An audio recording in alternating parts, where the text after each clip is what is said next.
this is the first seminar of a series of webinars that we are planning around eBrains tools and services. So we would like to introduce to you many new developments and the concepts behind, and start with the Atlas, the Human Brain Atlas more precisely. And it's my pleasure that this webinar, two of us are doing together. So with Professor Timo Dickscheid, who's a leader of the work package that is developing the Human Brain Atlas, and he's also professor for big data analytics at Heinrich Heine University Düsseldorf. We share this presentation. And the idea is that we give you, both of us will give you a talk.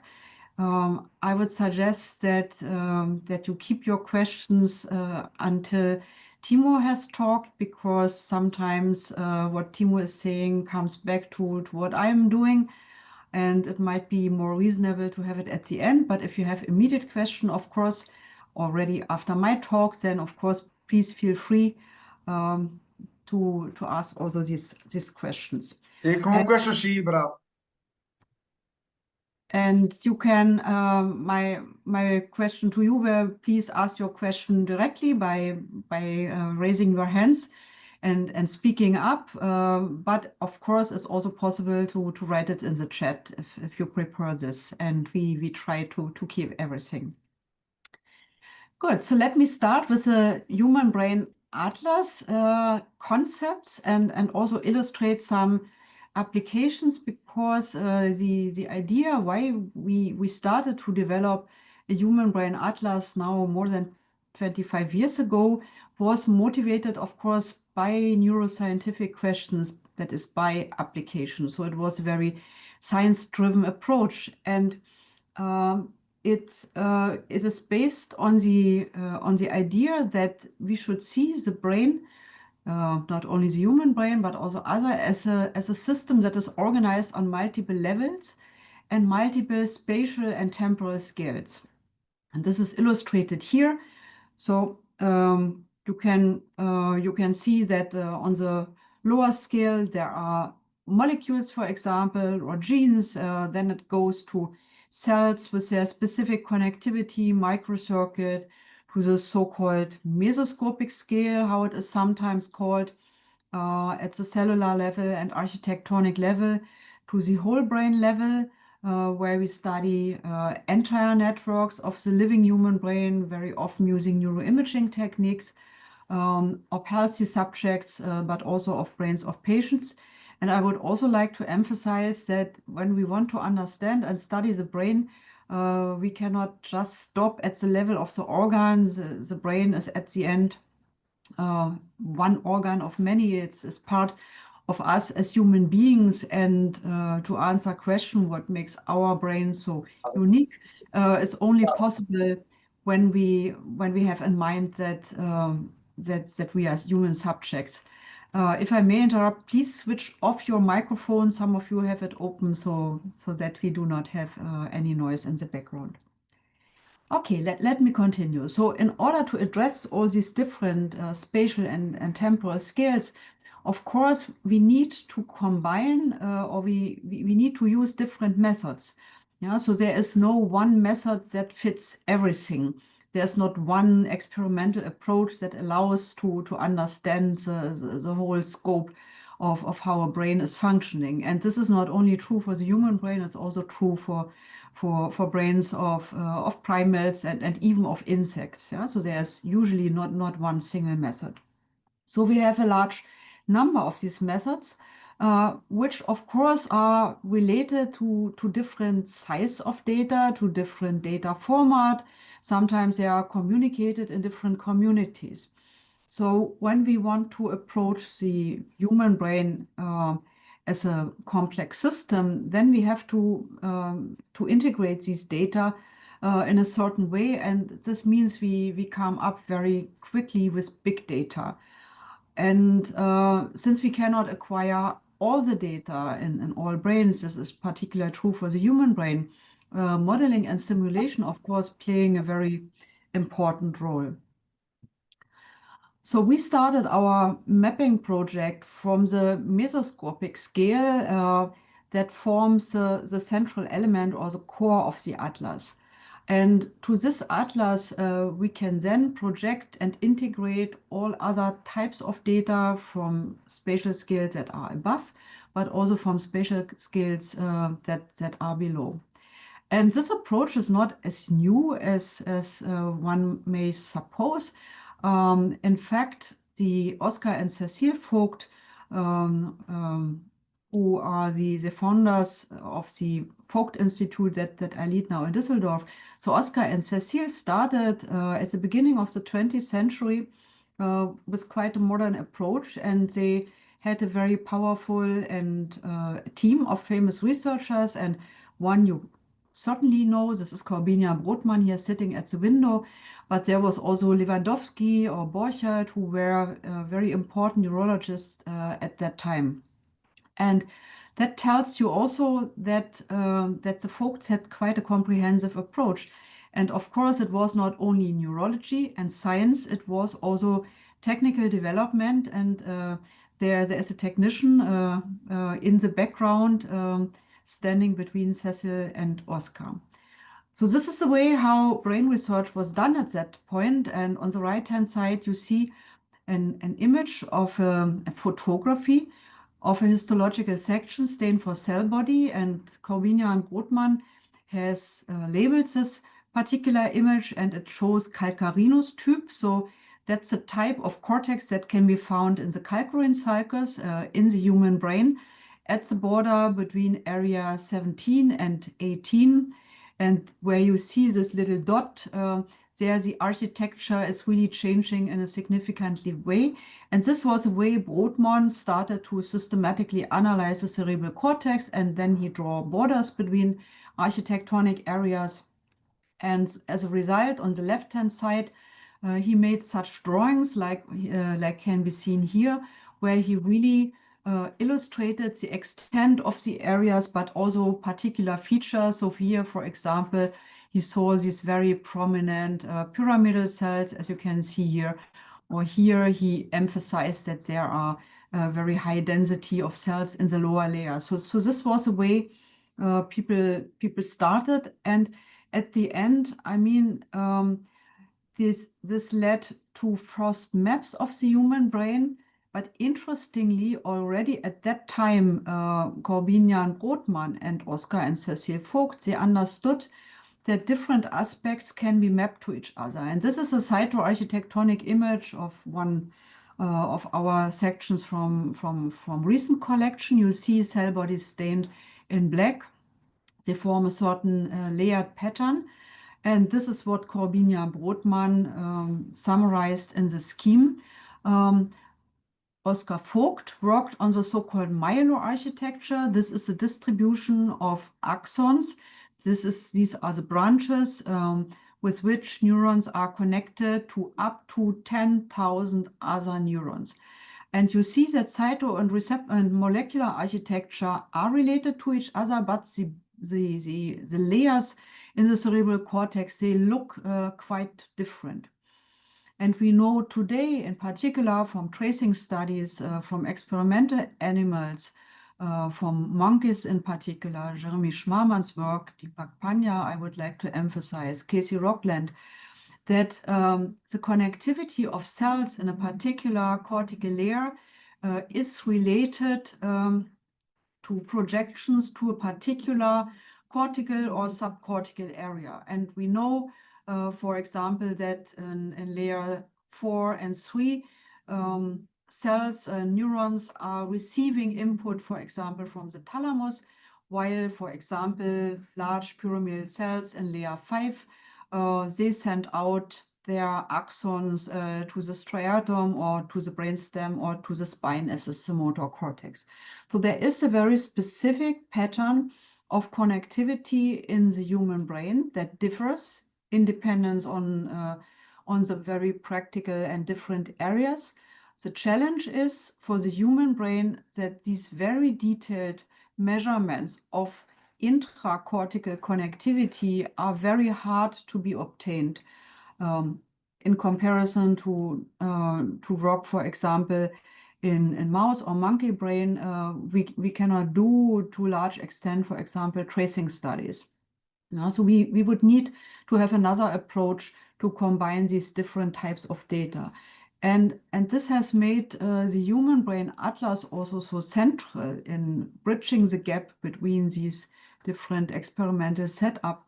But when we talk about a modern brain atlas, then it is more like a Google kind of map, but for the brain. And the comparison is not so bad, because when you think about it, Google Earth, for example, or Google Maps does not only provide you with information about the localization, it comes with all kinds of other tools and services. For example, you can compute distances between different places. You can define the best roadmap for moving from one place to the other, or you can order something at other places. So there is a whole set of tools and services, and this is what Timo will explain a little bit later. So our concept was not to focus on everything and make it open to everything, but focus on, I would say, 3 modalities. First is the cytoarchitecture, the cellular architecture, and here we also capture variations in cytoarchitecture. The second is the fiber architecture, and the third is the neurotransmitter receptor architecture, which reflects the molecular structure of the human brain. And our mapping approach was started in such a way that these 3 modalities, cells, fibers, and neurotransmitters, they have always a clear and unambiguous relationship to each other. So we always know when we are in one modality, how does it look in the other modality. This is not true for everything. If you think about functional imaging data, for example, this is being acquired of course, in living human subjects and other brains. But here we don't know the precise relationship, and we can also only make hypotheses and make conclusions about the precise relationships. But let us start with the cellular architecture or cytoarchitecture, and this is an example of Broca's region, marked here with a red ellipse. Broca's region has been called like this because Pierre-Paul Broca found out that this region is very important for speech processing. And when we look to the microscopical pattern behind this region, then we can easily identify 2 areas, 44 and 45. They belong to the so-called isocortex. That means we can distinguish 6 cortical layers. They differ between each other with respect to the presence of cells. So layer 3, for example, has very large pyramidal cells. Here are some examples of these big guys, and also found in layer 5. But layer 2 and 4, for example, these are granular cells, so they are more, they have more round shape, they are much smaller, and usually they are also more densely packed. So these are cytoarchitectonic differences, and the unique feature differentiating between 44 and 45 is layer 4, sorry. So while in area 45 we have a very clear and broad layer 4, granular cell layers, this is not the case in area 44, where large pyramidal cells from 3 and from 5 come close to each other, which makes it sometimes difficult to distinguish this layer as an independent and continuous layer. And we call this type of cortex dysgranular. You can also imagine that sometimes it is very hard to identify such differences, in particular when, for example, a transition or a border between 2 areas is located in a region of the brain where we have an oblique kind of sectioning, or where there is a sulci or a sulcus and so on. So one of the first important problems we had to solve was to make mapping between areas more reproducible. And we invented the methods at that time, led by Axel Schleicher, who used image analysis and statistical tools. So in short, it goes like this. we have a region of interest, as you can see on the upper left. This is the cerebral cortex. So we covered the cerebral cortex by an outer contour between layer 1 and 2 and by an inner contour, cortex white matter. Then we extracted profiles, and along these profiles we generated GLI profiles which reflect how the cell packing density is changing from the upper surface to the white matter boundary. And when these profiles are extracted in different brain areas, then the hypothesis is that these profiles are different in shape, and shape differences can be measured by a multivariate distance measure like the Mahalanobis distance. And if the Mahalanobis distance is significant, that is, the changes in cytoarchitecture are big enough, then we know that these profiles are located in two different brain areas. We are using a sliding window approach and step by step compare profiles between each other, and this allows us to identify that position where the change in cytoarchitecture, that is in profile change, is maximal, and that's, so to say, the border of an area. And these two borders are marked here with the pink lines, and you can see that area 44 is located in this red region. And it was one of the first outcomes and I would say insights that we had, that the localization of cytoarchitectonic borders do not correspond for the majority of brain areas to the depth of a sulcus or to the crown of a gyrus. So they behave in a certain way independently on the gyral and sulcal pattern, and this has, of course, consequences when we think about imaging. And there was a second major insight, and this is a variability. That is the way how the brain areas that we have identified in different brains vary between each other. So here you can see 6 hemispheres from 3 different brains, left and right hemispheres. The yellow one is a 45, the red one is a 44. And you can immediately understand that the shape and the size of these two areas varies between hemispheres and brains. But secondly, also the sulcal pattern varies between the 6 hemispheres, and the relationship of sulci and gyri and the borders between areas also varies between each other. So there are different levels of intersubject variability, and this makes it so hard to predict the localization of areas just based on macroscopical images, as you have it, for example, when you are looking to a MR, magnetic resonance imaging picture. So how to deal with this intersubject variability? So we decided not to see it as noise that has to be excluded, but to quantify the intersubject variability. And this was done by registering all 10 brains that we map for every area into a common reference space and to compute so-called probabilistic maps.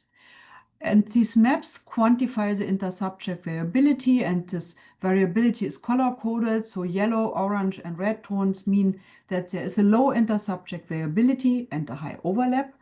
And blue and purple tones means there is a high variation and a low overlap. And we see also that these probability distributions, they differ between different areas in the brain. And by the way, they are also less pronounced in brains of some of mice, for example, as compared to the human brain. So the human brain is really quite variable.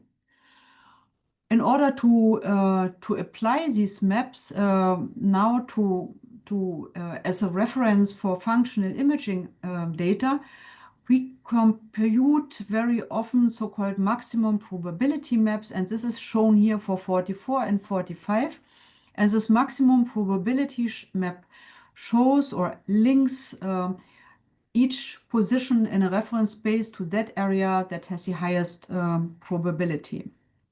And now we were able to compare the maps that have been obtained in 10 postmortem brains with a functional activation finding from a logical negation class task.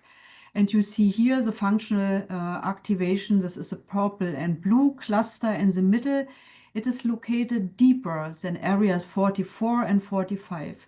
And this was a very interesting finding because logical negation is from some psychologists, but also philosophers, seen as a function of language. But logical negation seems to be an independent function, at least partially independent. It uses another network, not the classical Broca area, but an area that is located in the anterior insula, as could be nicely shown by this comparison. So this was what was driving us.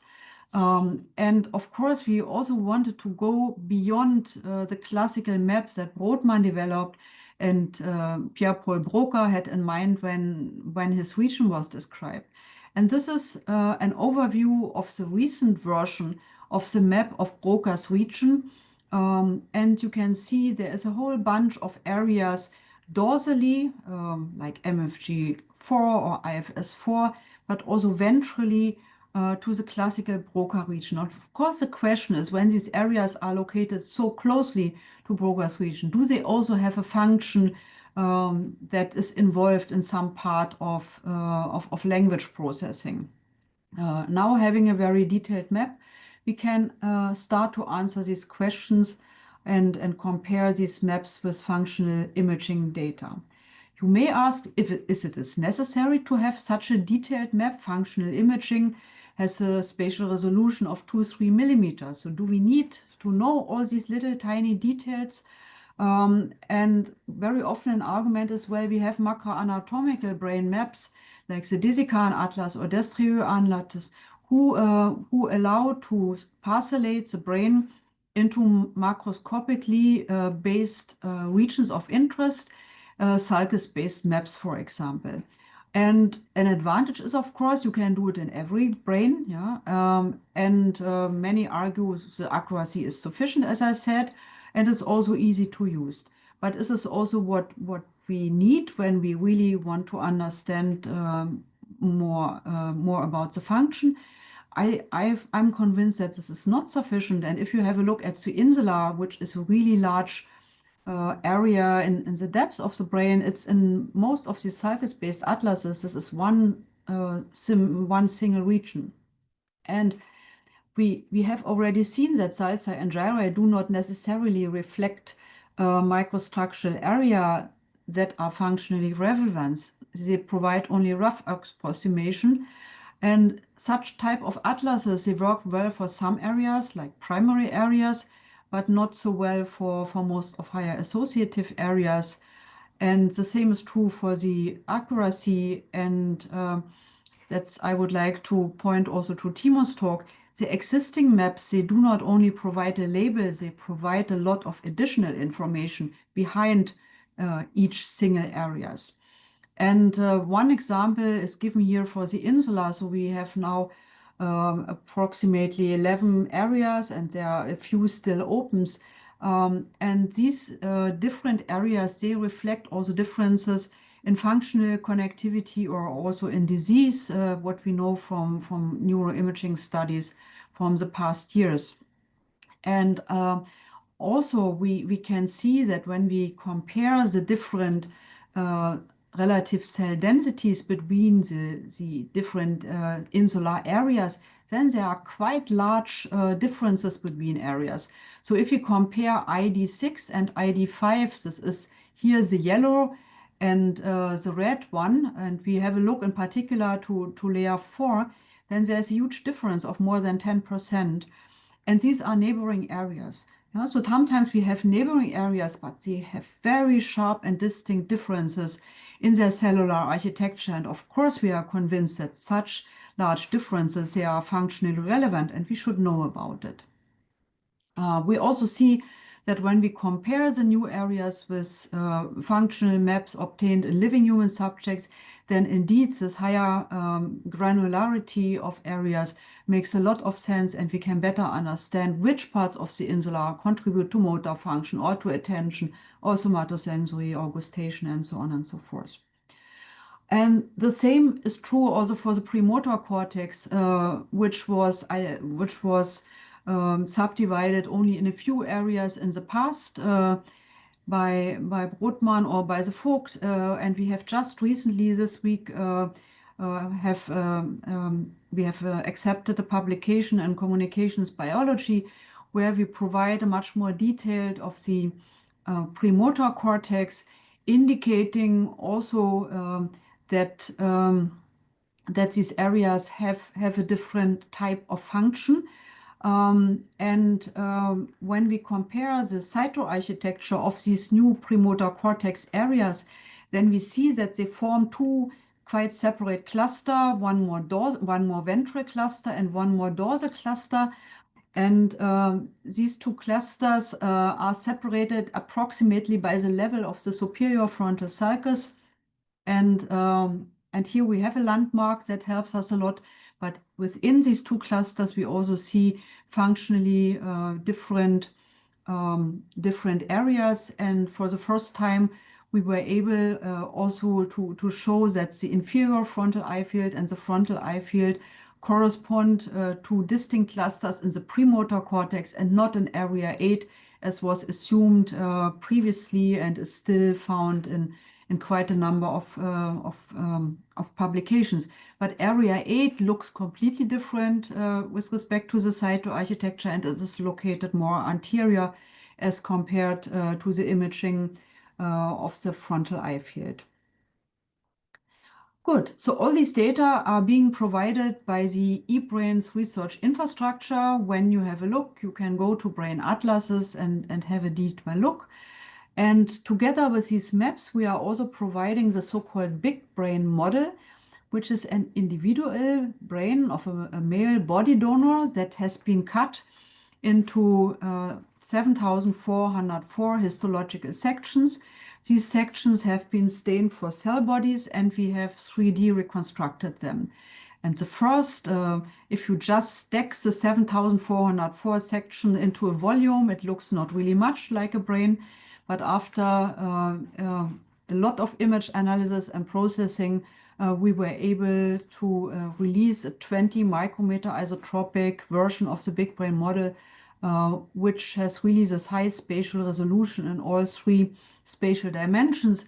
And it is also provided as a resource at the EBRAINS research infrastructure. What it is good for? Well, for example, the BigBrain can inform modeling and simulation, as was done here, for example, by Victor Josa and his team and colleagues in 38 hospitals in Marseille. They use the BigBrain data, their own model, the virtual brain, and also imaging data of patients undergoing surgery.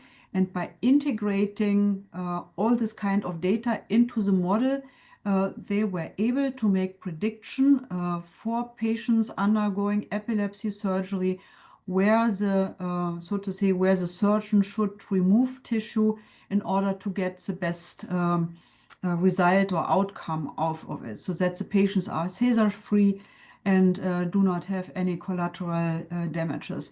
And we expect for next year that that results are being published, and we hope very much here to contribute to help patients that have this disease. So that's an overview of the multimodal atlas, and you see that we have actually mapped over 200 areas. In fact, it's almost 300 areas, not only at the surface, but also deep cortical nuclei, like, for example, the thalamus with about 30 nuclei. We have computed probability maps, and these probability maps can then be used as mask or seed regions to identify functional connectivity of this area or the function as defined by the DeFumo atlas.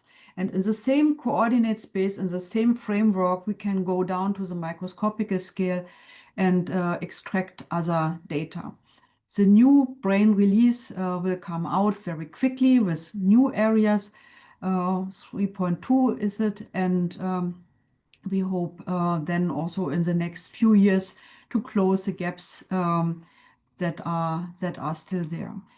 And one of the data modalities that we are increasingly contributing is fiber information based on polarized light imaging, and it's a little bit coming back also to the vision of folks studying the myelo architecture, but going now into 3D.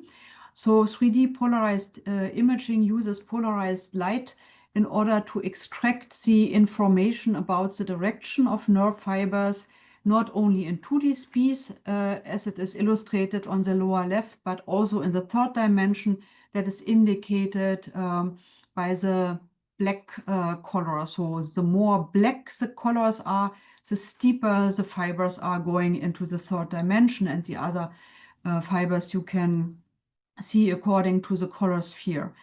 And this is a very time-consuming, labor-intensive, and also data-intensive procedure. But what we are doing, we really try to go step by step through large series of PLI section. And you can appreciate when moving across cortex how sharp the myelo architecture, the PLI architecture is changing. So for example here, and there's of course a lot happening within the cerebral cortex as we have expected previously. And when we compare the spatial resolution that we have with PLI, which is nearly at the thin axon level, and we compare it with 1000 micrometer, that is what DTI can deliver approximately, then we see, of course, we lose a lot of detail when the spatial resolution is not at the micro scale. And this, having said that, we feel that polarized light imaging is really bridging modality on the one hand to diffusion imaging, but also bridging the gap to better or higher resolution techniques like two-photon microscopy or even electron microscopy, which of course have the synaptic detail and can do much better way discern not only axons but also dendrites and synapses, but not for the entire brain, but only for very few micrometers or a few millimeters. So that's the multi-scale thing, and we are convinced that also in order to understand connectivity, we need to bridge the scale and also to combine the different modalities as done here by Roxana from Amsterdam, who has used this PLI section and stains them with a triple staining and immunohistological staining. Of course, this is very time consuming and it does not scale up, but it helps us to look very precise what is the relationship of axons and cell, and then follow the axons. That's a dream through the entire human brain. Okay, so I hope that I could convince you that cytoarchitecture is nothing which is old-fashioned, but it helps us to bridge the macro and the microscopic scale. Quantitative criteria are key. Like always in research, I would say inter-subject variability is a key feature that we have to take into account, and microstructures, of course, much more than localization. It gives the physiological and functional meaning to the architecture and to the functional finding. I will try to complement. I hope you can see my slides now. We'll try to complement what Katrin explained now from a conceptual perspective, from a more technical viewpoint, and explain to you how we work in eBrains towards making such a complex system of very high resolution measurements and complementary measurements actually accessible through infrastructure. So just to get you back into the boat, the concept that was described here by Katrin is a one that goes across scales and modalities. So we have brain regions defined on the whole brain areas defined in the whole brain. We have measurements of their variability. Here we see again a probability map describing cytoarchitecture. But underlying this are definitions of cortical region boundaries at the micrometer scale. So we have underlying image data that actually defines these brain atlases with a very high level of detail where you could zoom into individual cells, as we have seen in Katrin Amunts' presentation. So this is only kind of a path across the spatial scales for one modality, cytoarchitecture. At the same time, we have multiple modalities that contribute to an understanding of the human brain. And here I just illustrate a few ones. We have seen much more detail in the previous talk. So we might have measurements of neurotransmitter receptor densities that are characteristic for a particular brain region.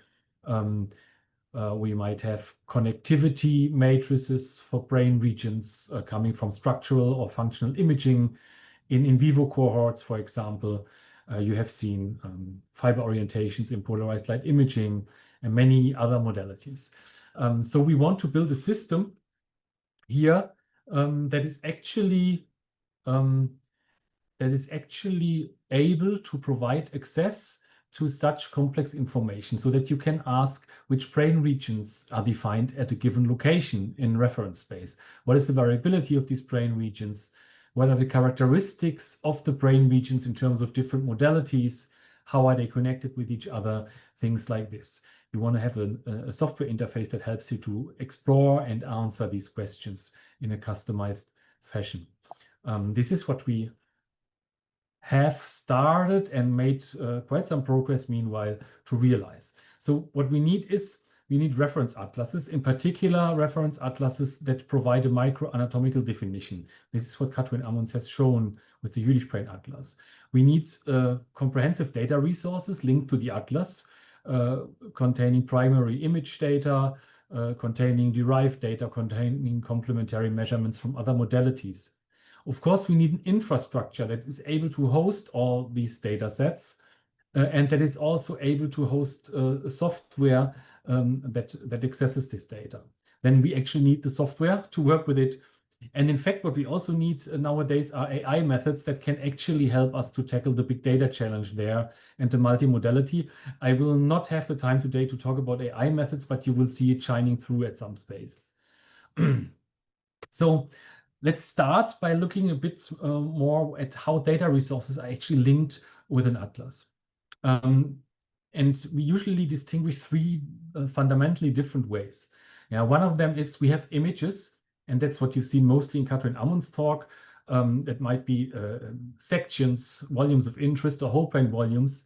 And of course, we can link such images to an atlas by image registration methods. So we can register them to a template brain in the reference space to actually solve the problem of anchoring on a spatial level.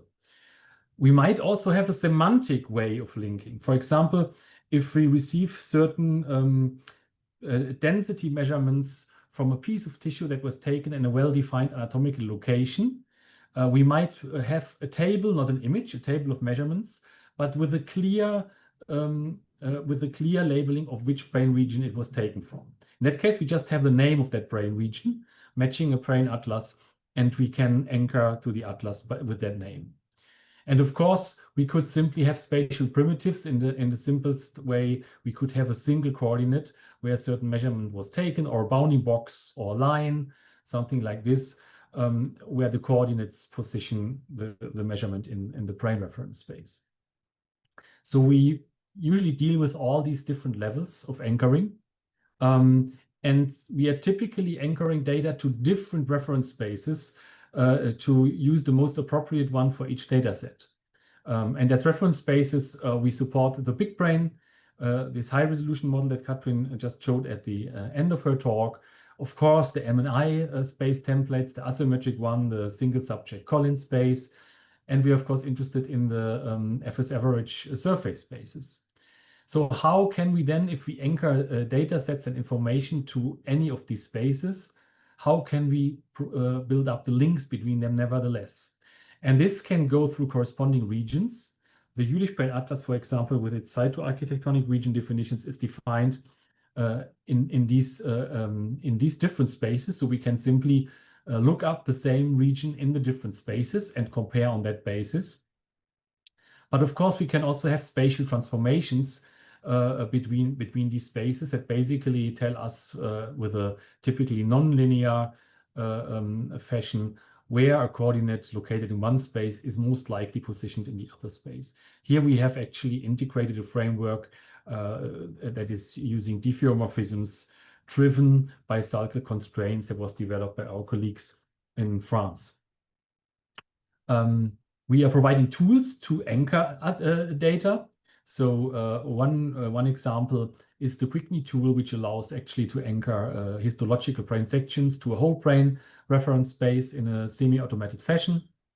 We have a tool called Voluba that provides a similar workflow for volumes of interest in a linear fashion, so that can help you to integrate data from a histological experiment into, for example, the BigBrain space. So we have ways of anchoring very heterogeneous data into common reference space. So how do we host such comprehensive data? Here, of course, we use the EBRAINS infrastructure that has been built up in recent years by the Human Brain Project, where we have services for sharing data, where we have services for brain atlases, modeling, simulation, validation, inference, and also health research. And of course, most relevant in this context are the data sharing and brain atlas services, to which I will now briefly get. The knowledge graph in eBrains is a graph database that allows to curate data sets with comprehensive metadata and the links between the data sets. So this is available for everyone to share data, to obtain a high-level curation and DOI for their data sets, supported by professional staff that is well trained in data curation. And this has a search interface to find data. And these curation teams help you to get your data out to the public and ready also for publication in journals. So please make use of that if you have data sets that you want to be shared. Here's really help and support for you. We have developed an ontology model for atlases that can deal with very comprehensive atlases, such as the BigBrain Atlas, which we are using in the background. The principle is called Atom Ontology Model for atlases. And so we are building this atlas ecosystem on this eBrains infrastructure, although it connects also to other data repositories in the neuroscience domain. And the basic principle is that all the ontologies and dataset descriptions that make up the content of an atlas are typically modeled using the eBrains data services as publicly available datasets. The underlying files and resources are stored on cloud storage systems in eBrains. And there we have their cloud services that actually provide access then to this data. For users such as you will find web services like an atlas viewer or these anchoring tools that we have used, that we have just shown, or analysis tools that actually make it very easy to talk to these systems in the infrastructure. There are also software solutions that you can install on your own computer or in a sensitive environment, such as in the clinic, to make use of these contents. Typically, this is channeled through a Python client that provides a structured way of talking to these different backend services and resources. And last but not least, we provide workflows that can be executed on compute clusters to make use of all this data, which are basically based on the same software stack. That's very technical. Let's have a much more concrete look. When you go to eBrains Atlas services and you click on the Atlas viewer, for example, you will find very detailed reference atlases of the human brain. That's what Katrin Amunts talked about. Everything is there to be explored. There is a very detailed atlas of the rat, the waxholm space atlas developed in Oslo, and there's now also a pretty comprehensive macaque atlas, a very new development available there, as well as a mouse brain atlas. I will show you now some examples related to the human atlas. And the software tool suite that we are using here to work with it is called Zebra. And it has two main interfaces. One is this online atlas viewer, which is technically called Zebra Explorer. And another one is a Python library, Python client that allows scripting and reproducible development of reproducible workflows with basically the same functionalities covered. So here is a screencast of what you can do with this online atlas viewer, which matches the idea of this multi-level concept. So you can find different brain parcellations like the BigBrain Atlas, select regions, find the probability maps, and find multimodal data resources linked to the different brain regions, such as here a receptor density. You can also zoom in and switch to the BigBrain where you have a much higher resolution. This is a 20 micrometer model, as you have learned, and explore this model in the same viewer, zoom into the full resolution and find also primary image data, such as these 1 micron sections that you see here, where you can see the individual cells together with the brain maps right in your web browser. And this typically even works through a Wi-Fi connection. It definitely works best in Europe, which I should admit, but we are working on improving also the performance on more remote locations. It is accessible everywhere though. So this is the online explorer, and it basically allows you, as you have just seen, to walk through the path that we have here illustrated in the motivational slide. Just checking the clock. On the way through exploring all this data, we are actually visiting a whole collection of different publicly available data sets. Yeah, this starts with the whole brain parcellation of the Jülich brain, the maximum probability map. This is a data set of which you find the DOI right in the viewer. You can click on it and you find the underlying data set with publications, descriptions, and the DOI. When we click a region and see the probability map, this is another published data set with its own publications, authors, DOI, where you also find the link and can see all the underlying information.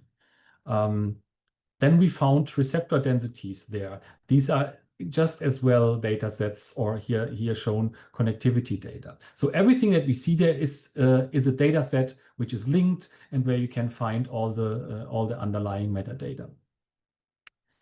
Now we have just seen the interactive viewer, and this is hardly reproducible. Zebra-Python is a library which provides the same and more functionalities and allows you to code it. So we see here more or less the same workflow coded in a slightly outdated version of Zebra-Python, but still valid. So we see here the same. We access brain region maps. We access receptor densities that are related to the brain regions. And here in the next cell, we are just downloading at the full resolution a part of the BigBrain model in a certain region of interest. And we can find primary images, 1 micron resolution image data that intersects with this bounding box, and also download arbitrary regions of interest from this full resolution data. So basically accessing all the same information in a highly reproducible fashion that can be shared with your publication or with your peers for reproducibility. We try to make that more and more accessible also through documentation and make it as easy as possible. So here you see an example also from a preprint that is now available on Zebra Explorer, where we show again how simple it actually is to go from a brain region map in M&I space, which defines, in this case here, a motor region, all the way to sampling a cortical image patch, which shows the cortical architecture that Katrin Amunts has described from the 1 micron resolution underlying data. This is just a few lines of code and reproducible, and provides you access to all this data and makes use of the atlas information. Yeah, so the navigation here from a brain region to a nicely oriented patch in the cortex makes use of the availability of all this atlas information in the system. Of course, we want to provide also analysis tools to actually quantify what you have there in case there are no predefined data sets that quantify the measurements. So one way is, of course, to use modern AI methods for cell segmentations as the one here, which we developed in our group, to apply to such image data. And we are currently, we have already available a data set with comprehensive cell density measurements in the different cortical layers in many brain regions. I think it's 12 at the moment online, and there is a data set in preparation which provides such measurements for more than 100 brain areas, actually almost 1,000 regions of interest where we have analyzed this. And the future systems that we are building, which we are currently testing, it's not yet released, they will even provide you the possibility in the viewer and through Zebra-Python to use such AI models on the fly. Sorry, this was a bit fast. somehow the moving is not doing what I want to do. Let's play it from the beginning, so that you can actually zoom in and apply such AI models for analysis on the fly while you're exploring the data. So what we do here, this is a testing version still, it's not available online. We choose an AI model, and the AI model is then applied to the current field of view. It segments the cells. And once we will release this for you, you will be able to extract the statistics for customized region of interest for your own studies. And also together with a link that is that can be traced back to what you did. Before I'm ending, just a very quick last use case of what you can do. So many people, of course, are not directly working with high-resolution microscopy data, but with imaging data, and more interested at interpreting macroscopic effects such as functional activations that you could obtain. So what you do there typically is you start with a certain location of interest. So you might have a point in M&I space, which might be a peak of a functional activation.